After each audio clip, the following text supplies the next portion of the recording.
Terima kasih atas hadiah pertanggungjawaban yang baru saya dengar juga hari ini dari Yang Terhormat Bang Sutarji Kalsombari dan Pak Maman S. Mahayana.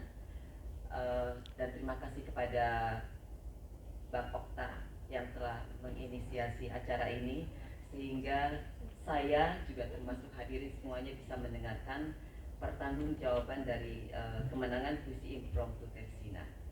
Seperti tadi dibilang oleh Pak Maman, saya tidak menduga bahwa buku puisi ini bisa menang karena waktu menciptakannya juga saya tidak berpikir jauh sampai ke sana gitu. Saya ketika menciptakan puisi-puisi itu dalam sekian waktu lamanya, itu sebenarnya adalah untuk memenuhi kekosongan buku-buku self help di Indonesia untuk biblioterapi gitu. Jadi saya dengan rekan-rekan perpustakaan nasional waktu itu sudah beberapa kali mengadakan seminar biblioterapi, yakni penyembuhan melalui terapi kata-kata, melalui terapi buku, dan melalui terapi puisi yang sebetulnya di Eropa dan Amerika itu sudah berjalan cukup lama dan ada kliniknya gitu, menjadi bagian dari departemen psikiatri. Nah, kita pernah membahas bahwa buku-buku yang bisa katakanlah diresepkan gitu ya untuk pasien gitu dalam tanda kutip ya, karena biblioterapi adalah khusus untuk penyakit-penyakit atau gangguan emosional atau gangguan-gangguan psikologis, tentu juga pengobatannya abstrak. Dan puisi adalah sesuatu yang abstrak tapi terapeutik atau mengandung terapi. Saya berusaha untuk berinisiatif untuk memulai membuat buku-buku yang mengandung penyembuhan batin, penyembuhan hati yang luka, penyembuhan rasa maskul akan kegagalan dan sebagainya. Tetapi dalam bentuk puisi, bukan dalam bentuk esai gitu. Jadi saya pikir mungkin buku ini tidak masuk dalam kriteria favorit para juri gitu, karena selama ini yang hadir adalah buku-buku yang mengandung puisi-puisi panjang gitu ya. Saya sadar itu gitu. Dan saya sendiri walaupun mengenal baik beliau berdua, juga Pak Abdul Hadi WM, tidak pernah tahu juga bagaimana selera beliau ini dan kriteria yang secara spesifik gitu untuk penilaian puisi. Tetapi saya merasa saya memang setiap tahun harus ikut serta meramaikan kalau bisa ya untuk semua festival atau kontes atau sayembara yang diadakan di Indonesia gitu. Beberapa kali walaupun tidak setiap tahun saya kirimkan untuk Yayasan Hari Puisi. Tetapi tadi karena saya tidak pernah menduga bahwa ini masuk ke dalam penilaian juri, saya pada malam penganugerahan itu ya tetap tidak tahu gitu, karena menurut saya begini, kalau ya bohong kalau saya tidak pernah mengharap ya, tapi kalau menjadi juara pertama terus terang tidak pernah terpikirkan gitu. Tapi paling tidak yang 5 inilah gitu ya saya pernah berharap. Tapi itu pun harus ada sinyalnya. Kalau saya pikir kalau saya menang itu pasti saya tidak dikontak oleh Yayasan Hari Puisi untuk menjadi MC. Karena tidak mungkin menurut saya maju tapi membacakan nama saya sendiri misalnya gitu. Jadi pada malam itu Pak Maman bilang ini tinggal satu, membacakan juara pertama gitu. Saya minta Ewi deh maju temenin saya gitu. Saya demi Allah nggak ada curiga bahwa itu nama saya gitu. Karena juga ada lampu terang gitu ya. Saya agak gini gitu. Baru saya lihat oh namanya nama saya gitu. Jadi memang suatu kejutan karena pertama itu tadi ya, saya menciptakan bukan untuk menang di festival atau menang di kontes puisi, tetapi pertanggungjawaban saya atau motivasi saya sebetulnya adalah memperbaiki dari masa ke masa puisi-puisi saya. Sebetulnya saya tidak pernah mau lagi membaca puisi-puisi saya yang tahun-tahun sebelumnya karena saya orangnya agak nggak puasan gitu. Jadi kalau saya dikasih lihat puisi saya yang tahun 2017 atau 2018 gitu, saya mending nggak usah dikasih lihat saya, karena saya banyak kritik.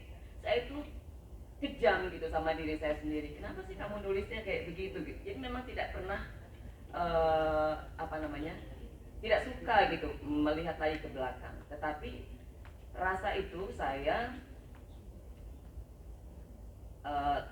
apa namanya, saya wujudkan dalam penciptaan-penciptaan yang sekarang gitu. Dan kenapa puisi 3 baris, mungkin bisa saya ulang tadi apa yang disampaikan Pak Maman. Saya ini senang menantang diri saya sendiri gitu. Kalau saya dikasih satu halaman, saya kan bisa menulis apa saja, mulai dari pembukaannya, konflik-konfliknya, sampai penyelesaian-penyelesaiannya. Kalau itu yang saya potret adalah sebuah peristiwa atau sebuah kasus dan sebagainya. Tetapi kalau saya bermain, ibarat saya dihadiahin rumah gitu ya. Saya dikasih rumah tapi kecil sekali rumahnya gitu. Sementara kebutuhan saya itu banyak. Saya perlu kamar tidur, saya perlu ruang tamu, saya perlu dapur, mungkin saya juga perlu ruang untuk sholat khusus gitu ya. Tapi kalau saya dikasih ruang kecil, saya kan harus berpikir sedemikian rupa bagaimana saya bisa berakrobat untuk memenuhi kebutuhan-kebutuhan saya, baik secara fisikal maupun secara batiniah gitu. Nah, akrobat untuk memenuhi kebutuhan diri sendiri, mengisi ruang kecil, inilah yang saya analogikan untuk puisi 3 baris itu gitu. Saya hanya punya kesempatan atau punya peluang 3 baris saja, tapi 3 baris itu harus lengkap. Saya harus menawarkan kasusnya atau konfliknya, saya harus punya solusinya gitu. Seperti banjir tadi kan yang saya potret adalah berita-berita yang seliweran pada saat itu ya, bagaimana banjir menghantam kota kita, bagaimana korban-korban yang jatuh begitu banyak, bagaimana kesedihan yang ditanggung oleh masyarakat dan sebagainya. Kalau itu sebuah esai mungkin saya bisa bergerak leluasa.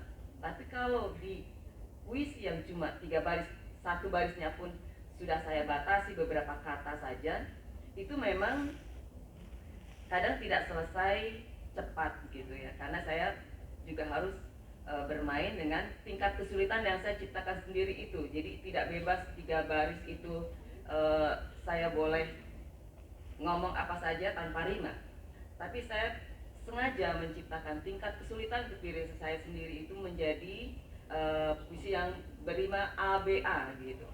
Jadi kayak tadi ada kuk di apa namanya, akhiran kuk, terus di tengahnya bebas, tetapi harus cook lagi, tapi tidak boleh sembarang memilih asal bunyi cook pada akhir kata gitu, tapi harus memang relevan dengan isi puisinya gitu. Jadi secara singkat itulah apa namanya, bukan perjuangan, bukan ya. Tingkat-tingkat kesulitan dan apa namanya, pergulatan saya gitu ya mencari kata, karena kadang-kadang ada kata bagus tetapi tidak cocok secara maknawi gitu. Jadi memang harus benar-benar dipikir. Kadang-kadang saya tinggal lagi ke yang berikutnya. Namun semuanya adalah hal-hal yang melintas dalam kehidupan saya. Di halaman-halaman terakhir itu ada puisi-puisi untuk maestro-maestro seperti Pak Sapardi Djoko Damono, yang ketika beliau wafat memang sempat membuat saya emosional gitu. Jadi saya tulis beberapa buat beliau, juga untuk Pak siapa yang yayasan, Pak Aib Rosidi gitu. Itu ada beberapa yang saya tuliskan. Sebetulnya ilham untuk kematian banyak, tapi saya takutnya nanti jadi terjebak terlalu dominan kematian ya. Padahal kalau saya tadi berniat bahwa ini adalah untuk menciptakan motivasi, mendatangkan kesembuhan, mendatangkan kebahagiaan dan kegembiraan, saya memang harus berpihak pada banyak emosi yang biasa kita alami gitu. Jadi bukan hanya luka karena kematian atau luka karena sakit, tapi juga saya menciptakan hal-hal lain yang di luar duka, tetapi itu menjadi konflik dalam kehidupan kita sendiri, seperti banjir tadi, atau ada beberapa ya seperti COVID dan sebagainya, itu juga masuk di sana. Saya kira secara singkat itu yang bisa saya sampaikan.